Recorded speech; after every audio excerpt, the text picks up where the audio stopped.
Hey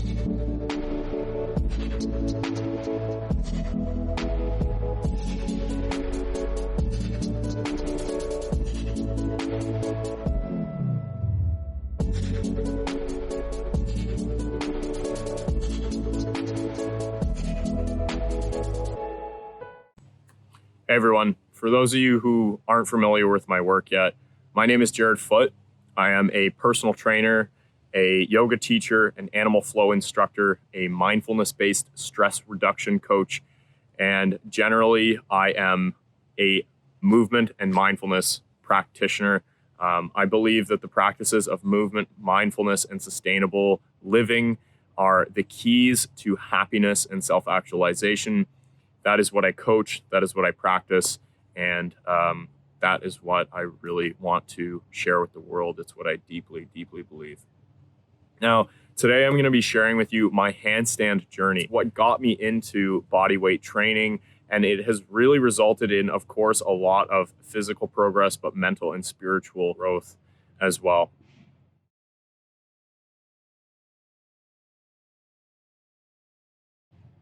Now, a bit of background before I jump into my compiled clips across my multi-year journey. Recently, before dedicating myself to not just my personal practice and self-discovery, self-actualization, but also starting a small business as a coach and content creator, I had quit my 9-to-5 job as a technology consultant and really understood that there was a big opportunity for self-actualization in front of me. And I understood that physicality was a huge part of that. Handstands have always fascinated me for the reasons I'm sure that they've fascinated a lot of other people. They, to me, just demonstrate a remarkable control over the body and the mind, as I will be talking about a little bit more in this video. This video is really for anybody who is in the beginning stages or maybe getting into some of the middle stages of learning to balance on their hands. I'm going to be sharing a lot of the lessons learned about this practice specifically, but also philosophies about movement, mindfulness, and life in general. So I started getting really interested in bodyweight training and handstands in around November 2016. I was really scared of falling over backwards, and I should have taken the time to teach myself how to do that safely before jumping into things like headstands. But I was just too eager and remained too eager through a lot of the early days of my practice. I didn't have the mobility, I didn't have the awareness, and I didn't have the strength to get a nice straight line or to really know what a straight line felt like upside down. But I got into it, and that was the most important step. I didn't document much until around 2018, which is when I really got dedicated and consistent and focused almost entirely on bodyweight training. But again, way too eager, trying things like crow to handstand before I could even hold a straight line. I continued to practice just jumping into a handstand, which is what most people do when they decide they want to learn one. They think that, if they just keep practicing jumping up for a few months, eventually they'll be able to hold it.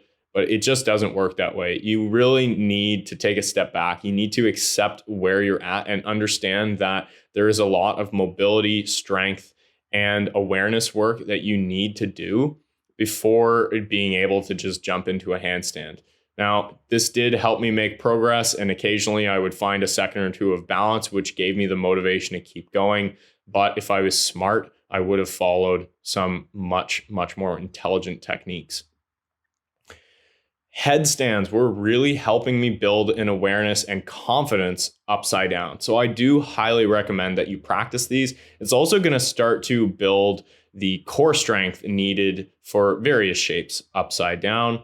But again, there was some really fundamental work around shoulder strength and mobility that I needed to do. When I started traveling in October, here I'm in Thailand, I started getting 1 or 2 second holds, but still not a lot of progress. In November, when I started my teacher training, I got some teachers that showed me some of the basics of understanding positional awareness and body alignment in space, which really started helping with my hand balancing practice. The video is really showing the struggles that I continue to work on today, mainly my back bending capability and my consistently piked hips, which I'm always trying to work on. If I hadn't been so eager and tried things like a crow handstand like you're about to see here, I probably could have fixed these issues earlier on and built much more solid foundations.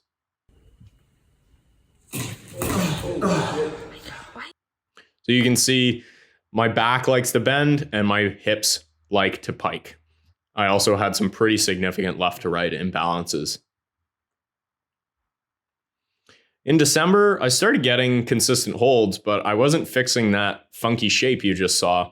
So I could get up there, but my line was just awful, which is when I realized I needed to take a step back and tried working on tuck handstands more.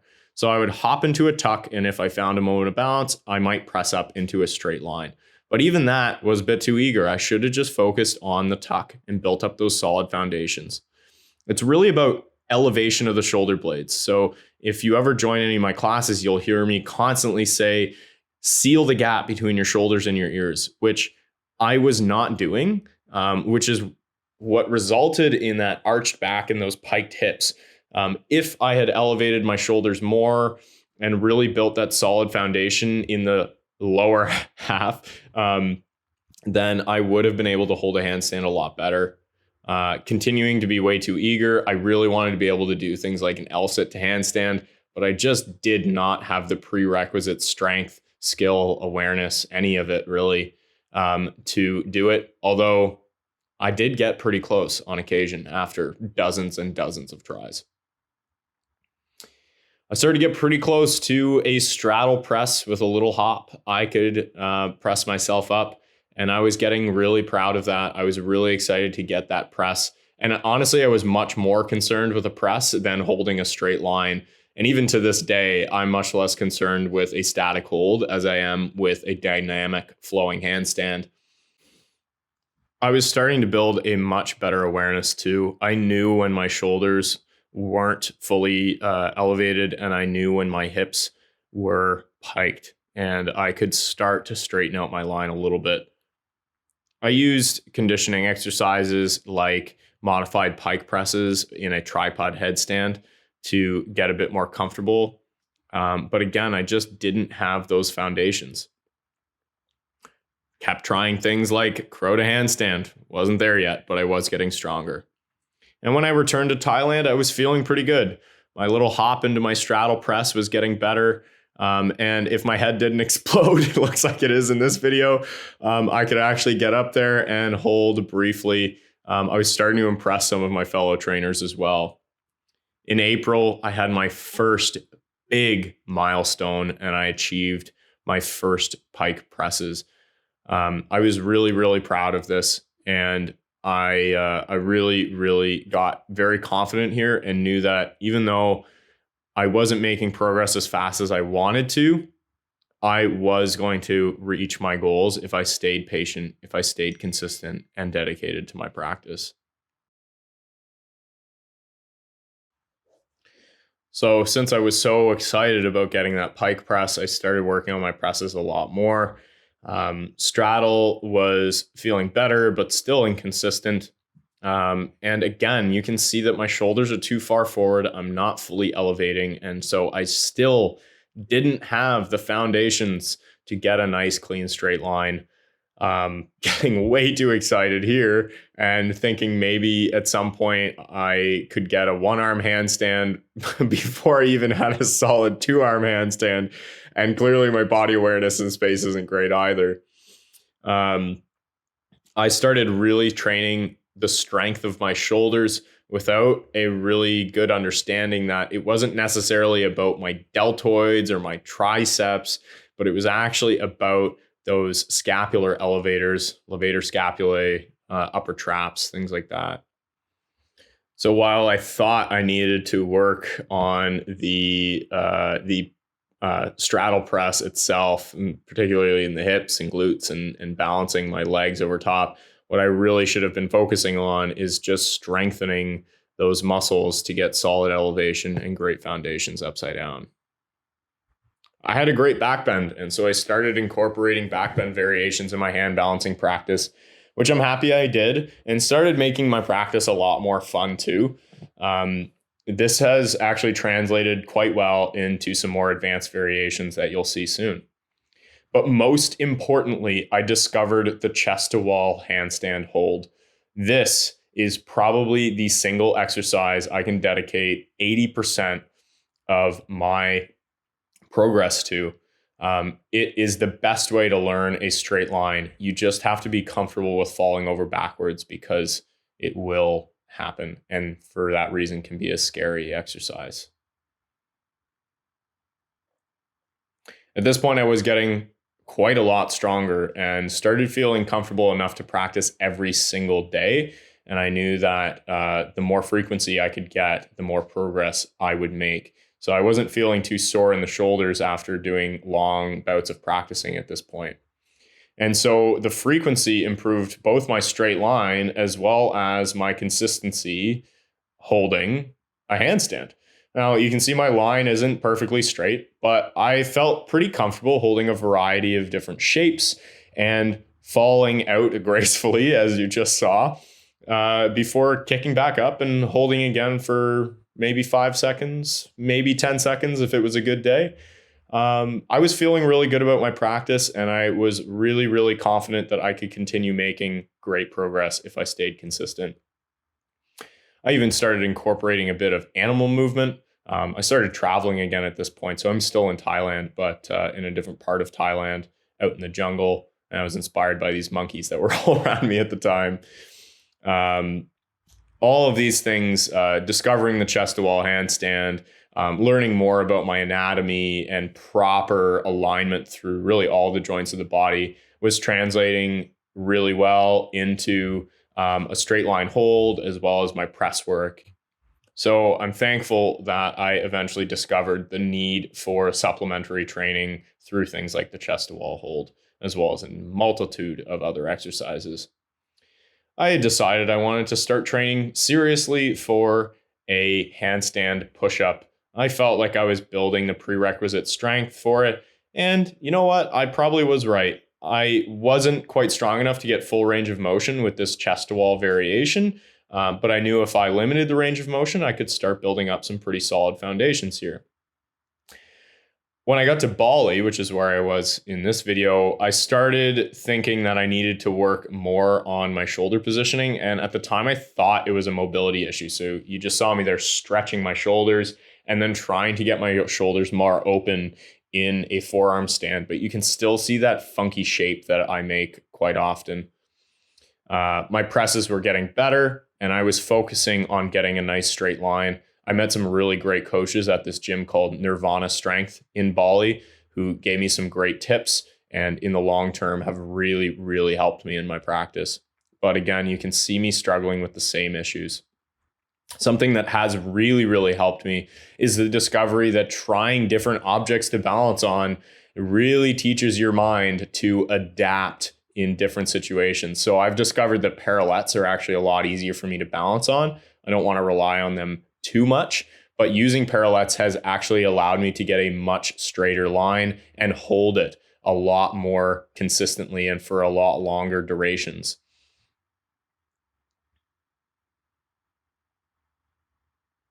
I got back to Canada and discovered a great gym called Project Rise. The first person I would ever consider to be a kind of handstand coach of mine. His name's Ethan. He works at Project Rise. It was really inspiring to me and started pushing me to try things like negative Stalder presses like you just saw here. I was quite proud of myself, and that was another big milestone of mine.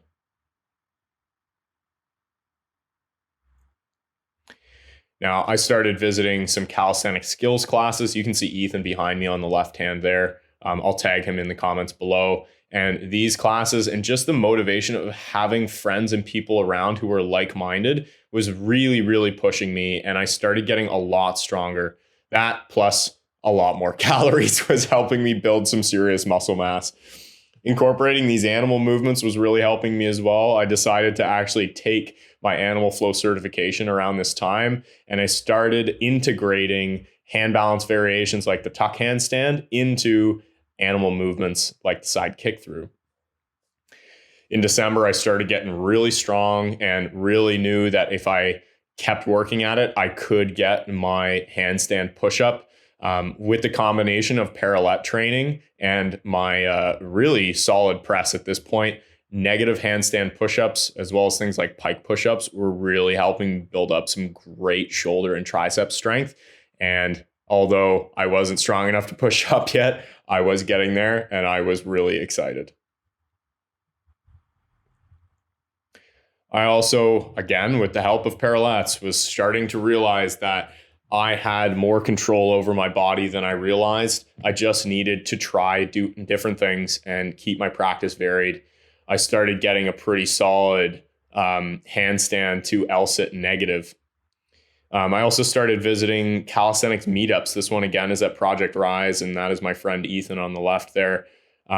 Training with other people who are really talented and passionate just made me so happy and so much more motivated to keep going and keep progressing.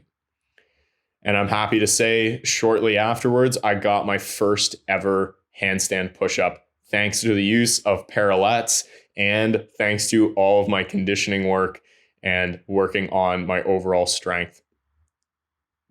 You'll see here, I was pretty happy about that. I ran back to the camera to watch.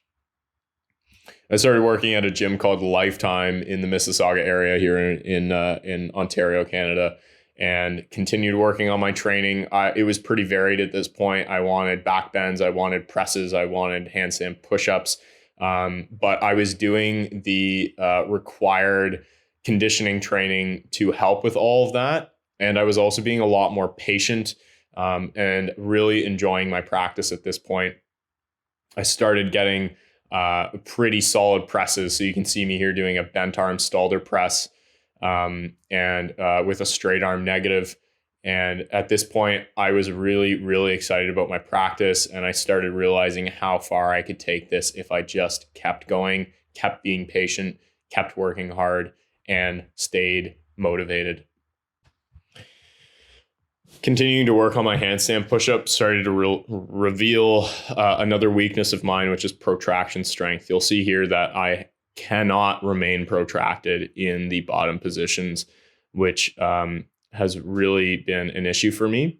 Although my back bends are getting quite solid, and I was seeing a lot of progress with my tuck hollow back at the time. My straddle press was great. I was starting to get better protraction. And for the first time ever, I achieved a Stalder press. I started realizing that I could go really far in my hand balancing practice, and I had a lot of potential. This was a very, very proud moment of mine. And I continue to work on the Stalder press to this day. It became the main focus of my handstand training, actually. I continued practicing Stalder on my hands, on parallettes, on blocks, on carpet, and I started getting better at it, but it is still a serious challenge. As we get closer to the present day here, I've started getting much better with my handstand push-ups. You can see me here getting some pretty deep range of motion and getting a pretty solid press up, holding a straight line. Although my protraction still needs work, my shoulder strength is overcoming it. And I've become confident enough to start integrating handstand variations with other movements, like you can see me doing here, a scorpion handstand push-up to roll out, and even starting to integrate handstands directly into flows.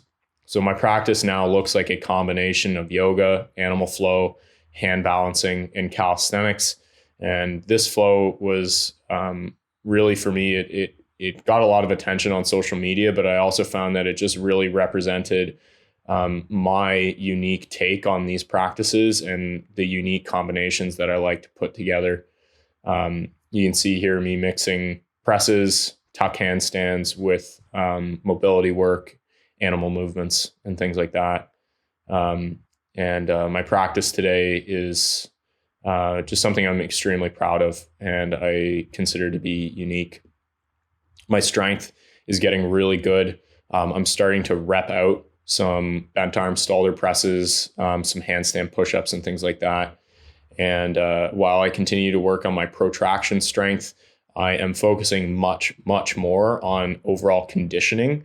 And the skills component is actually a smaller piece, even though that is what I am showing off here.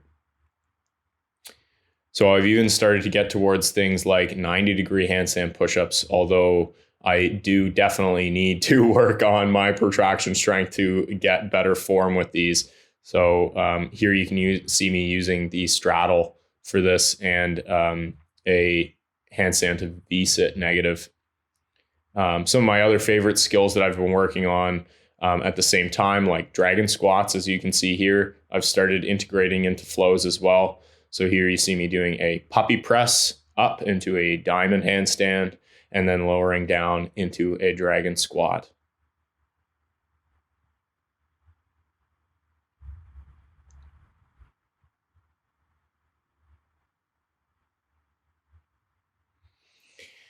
These videos are really starting to represent where my current practice is at. I'm continuing to integrate my handstands into other skills, mostly because I am most interested in dynamic movement as opposed to static postures. I want to keep my body safe and I want it to be as capable as I can possibly make it in a variety of different movements and combinations of practices and skills. So here I'm practicing a combination of presses, back bends, flips and rolls and things like that to start to teach my brain to integrate these various skills that were once separate practices into one continuous fluid movement flow. These last few clips here are pretty accurately representing my current skill level, although I've actually even made a bit of progress since this. My scorpion handstand is getting pretty good. I am using my parallettes a fair amount these days, although I know I will need to rely on them less in the future and continue training on a variety of different objects and in a variety of different positions, which I think has been really, really key to my progress in the long term. I'm very proud to say that on my parallettes, I've achieved a solid V-sit press to handstand with a controlled and slow negative as well.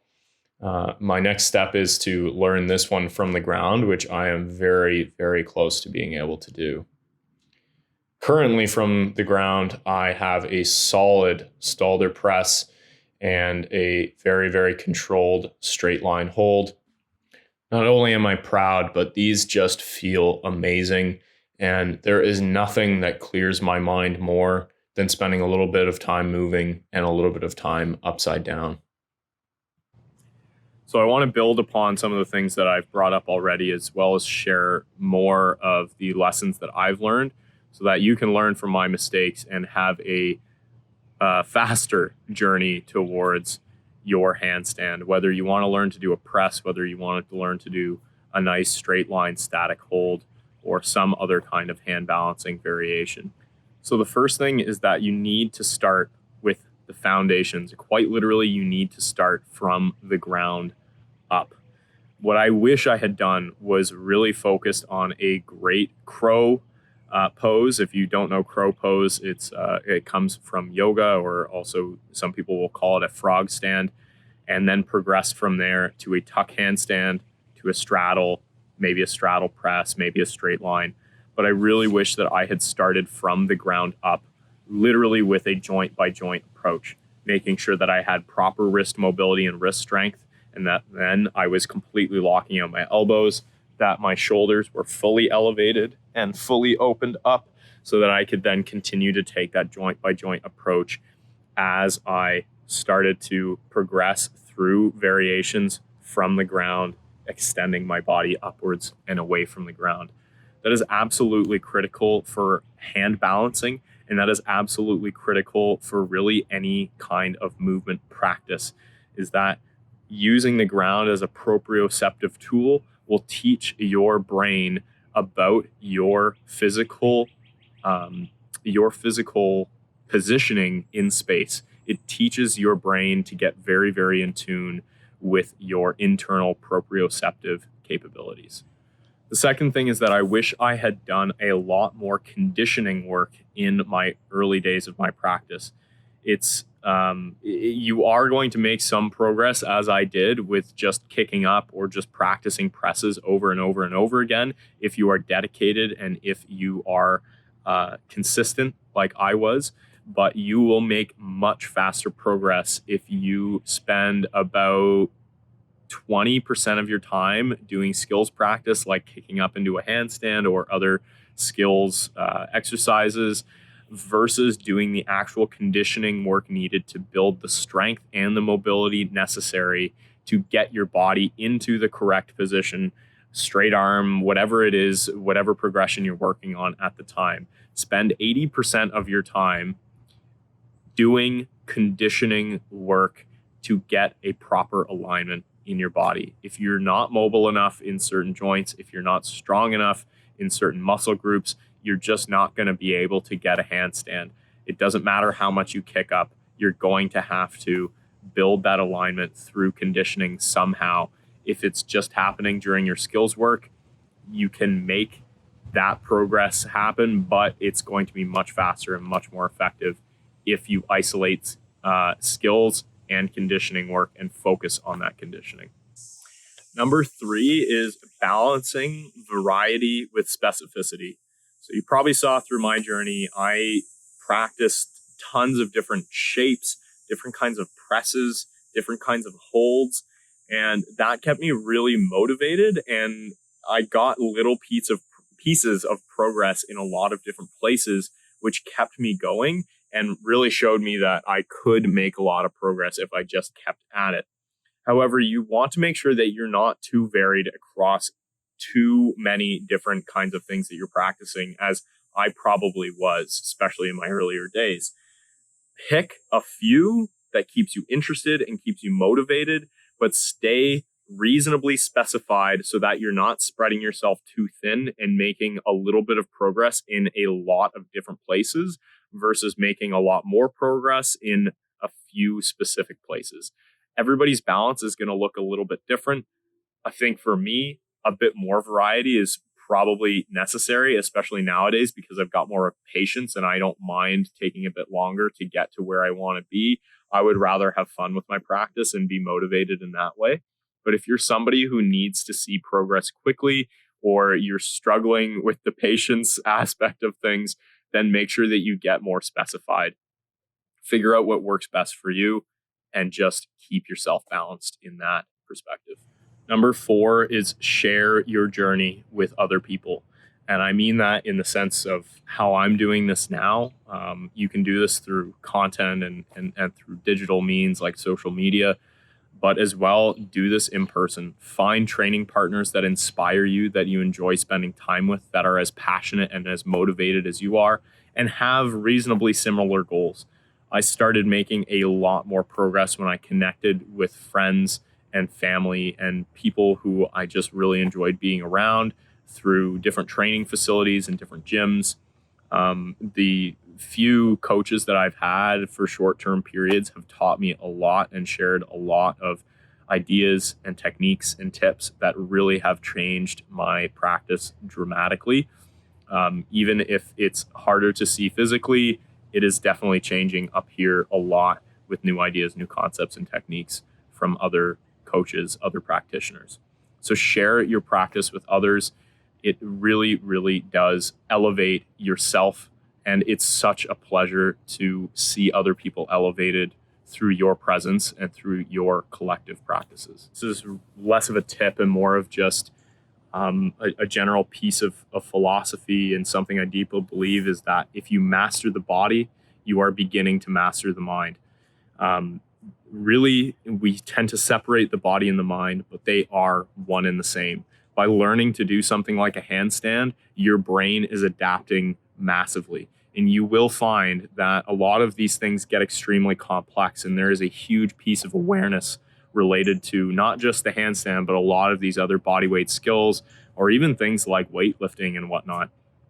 Some of these practices can get quite complex and become like brain teasers. And so you need concentration, focus, awareness. You need to be relaxed at times. You need to work hard and push yourself at times.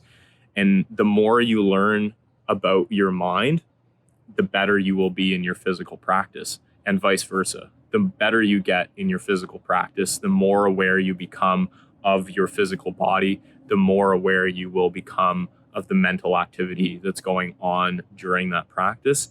And that will extend outwards into the rest of your life.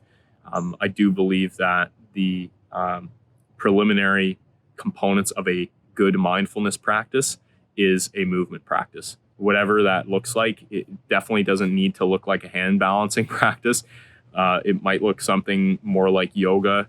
It might look completely different. But if you begin to master the body, you will begin to master the mind. For myself, next steps, as I mentioned, I really, really would like to master the V-sit to handstand from the ground without the need for parallettes. That's going to take me a bit of time. And from there, I really will continue to focus on some basics.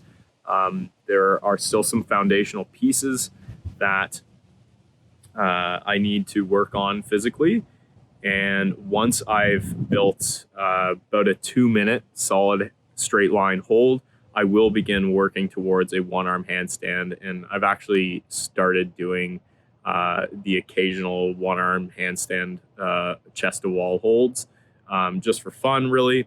But I know that I don't want to be making the same mistakes that I have in the past. I want to make sure that I have great foundations to build on, and I need to take that time to correct those mistakes that I have made in the early days of my practice so that I can make faster progress in the future. I'm going to be putting my ego aside, as we all should be doing, and working where I'm at as opposed to trying to push myself to the next stage of the journey. So, you know what? The last thing is enjoy the journey. Don't seek happiness. Don't seek pleasure or joy in what you think the next step is going to be. Don't seek pleasure, joy, happiness in the destination where you think you want to be. Seek joy exactly where you are right now. If you can do that, even if you're not even close to doing a handstand yet, but that is your aim.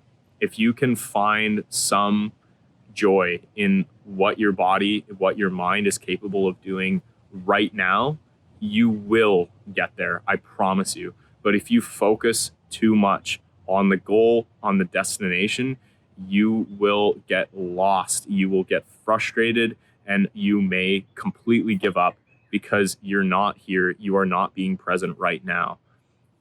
If you can find joy and happiness in this present moment, in your present capabilities, you will continue to get better and make progress. I promise you that. Even if you make the mistakes that I did, you will get to where you want to go if you just find the joy in the practice. It really is a beautiful thing. It is absolutely remarkable to see what the body is capable of adapting to. I really truly believe that the human body is probably the most incredible organism on this planet, and the most incredible organism that we know of. And we usually attribute that to the mind, but I think we need to realize that the body is capable of probably more movement patterns and more things than any other organism on this planet. The human body is an absolutely incredible and beautiful thing. And then once you add this on top of it, quite literally, it just becomes even more awesome. So that is my handstand journey. Those are some of my lessons learned. I hope that you picked up a lot from this video and that you are able to progress with your practice a little bit faster, a little bit more intelligently because of this. I'm going to be posting this very soon, and I'm actually teaching a handstand workshop tonight. So if you're seeing this very shortly after I've posted this video, then feel free to join me. You can check the link below to join in the handstand workshop that's going to be tonight at 6 p.m. EST. If you happen to be viewing this video After that point, I will be recording the class and putting it up for my Evolution Collective. That's my online community and online training library, for later viewing. So if you are going to miss the class, but you want to join, you could potentially become a member of the Evolution Collective and get it that way. I also have a full handstand training program of 3 to 6 months worth of guided training, depending on where your starting point is. That is also accessible for Evolution Collective members, and I will leave the link below for you to check it out. As always, thank you so much for watching. I'm wishing you well, and I will talk to you soon.